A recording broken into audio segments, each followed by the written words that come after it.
मताधिकार क्या है? यह एक अत्यंत महत्वपूर्ण प्रश्न है। लेकिन SC/ST के मामले में जहां उनके प्रतिनिधियों की संख्या कम करने के संबंध में कुछ कारण है, वहीं उनके निर्वाचक मंडलों का विस्तार करने के लिए भी अनेक कारण हैं।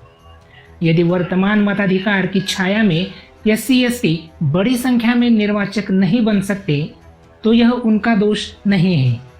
अस्पृश्यता ही उनकी नैतिक तथा भौतिक प्रगति में रुकावट है।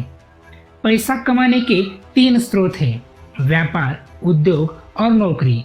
अस्पृश्यता के कारण इन तीनों में वे प्रवेश नहीं कर सकते। अस्पृश्य व्यापारी से कोई भी हिंदू सामान नहीं खरीदेगा। SC/ST नौकरी नहीं पा सकता, लेकिन सेना सेवा पर SC/ST का एकाधिकार ईस्ट इंडिया कंपनी के जमाने से रहा है।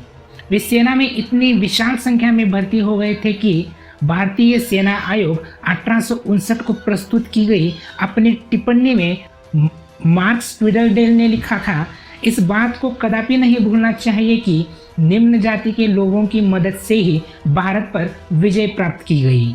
लेकिन गदर के बाद जब अंग्रेजों को मराठी सैनिक मिलने लगे, तो निम्न जाति के जो सैनिक बंबई सेना के आधार थे, उनकी स्थिति डावाडोल हो गई।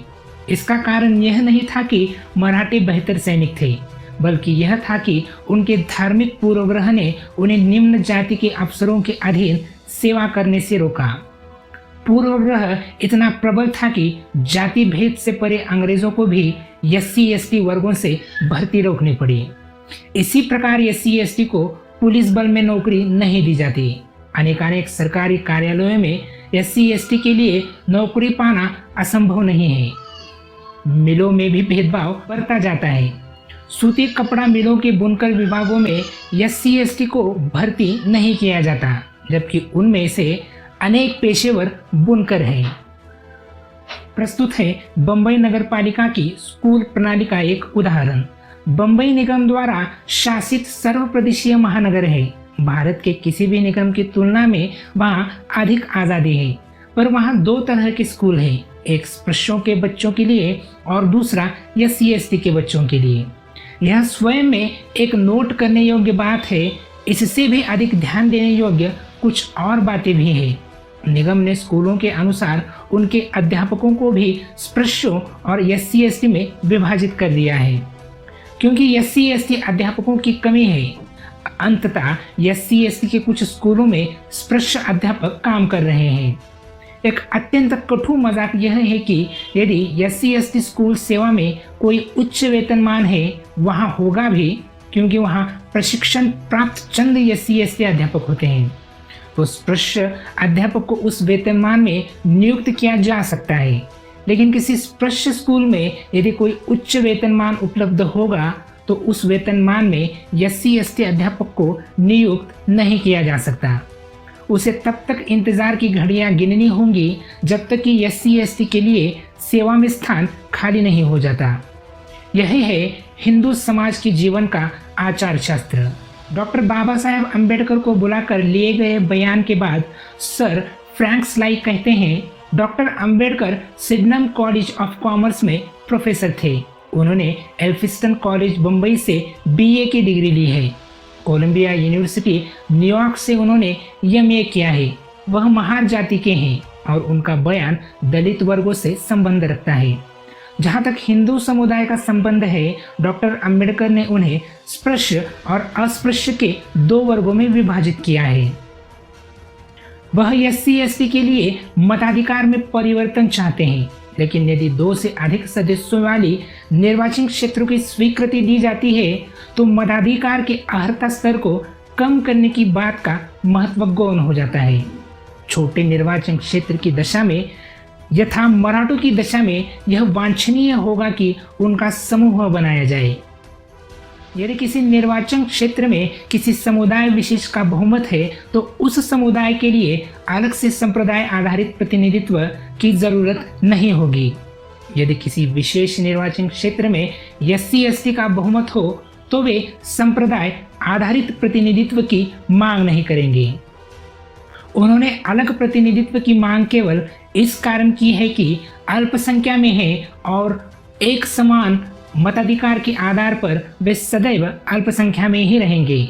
मताधिकार के अर्हता स्तर को नीचा करने के बारे में उनका तर्क यही है कि SC/ST होने के कारण उनके पास संपत्ति है ही नहीं। वे व्यापार नहीं कर सकते क्योंकि ग्राहक उनके पास आएंगे ही नहीं। उन्होंने एक घटना का हवाला दिया। एक महार औरत तरबूज बेच रही थी। उसे पकड़कर थाने में ले जाया गया। उन्हें बंबई प्रेसिडेंसी से बाहर की स्थिति की जानकारी नहीं है। बंबई प्रेसिडेंसी की मिलों में अब भी अस्पृश्यों को बुनकर विभाग में काम करने की अनुमति नहीं दी जाती। एक SC/ST एक मिल के बुनकर विभाग में अपने को मुसलमान बताकर काम करने लगा, लेकिन पता चल जाने पर उसकी जमकर पिटाई की गई। चुनाव के सिलसिले में अस्पृश्य की यह परिभाषा संतोषजनक है कि SC/ST वह व्यक्ति है जो अपने स्पर्श से भ्रष्ट कर दे। ऐसा नहीं है कि कुछ जिलों में कुछ जातियां SC/ST है और अन्य जिलों में वे स्पृश्य हो। उनके वर्गीकरण के अनुसार जनसंख्या का कोई 8% अंश SC/ST है, लेकिन उन्होंने 9 सीटों का प्रस्ताव किया है। वह कोई 9% होगा। ये सीटें पृथक संप्रदाय आधारित चुनाव के जरिए भरी जाएंगी। उन्हें मालूम है कि विकास की वर्तमान स्थिति में SC/ST उत्तरदायी वोट देने के लिए किसी भी प्रकार योग्यता नहीं रखता। समूची बंबई प्रेसिडेंसी में दलित वर्गों के बीच केवल एक BA है और 6-7 मैट्रिकुलेट है। अंग्रेजी जानने वालों का अनुपात नगण्य है, लेकिन पिछड़े वर्गों की तुलना में कम नहीं है। दलित वर्ग, खासकर महार और चमार, वोट दे सकते हैं। वह चाहते हैं कि शिक्षा के रूप में उन्हें वोट दिए जाए। वह उनके बीच कम से कम 25 या उससे अधिक लोगों का पता लगा सकते हैं जिन्होंने हाई स्कूल की 6ठी या 7वीं कक्षा पार कर ली है। भले ही यह संख्या अधिक नहीं है, फिर भी दलित वर्गों के लिए उन्होंने जिन 9 सीटों का सुझाव दिया है उन्हें उनमें से भरा जा सकता है। ऐसा उम्मीदवार व्यवहारिक मामलों में ग्रेजुएट के बराबर होगा।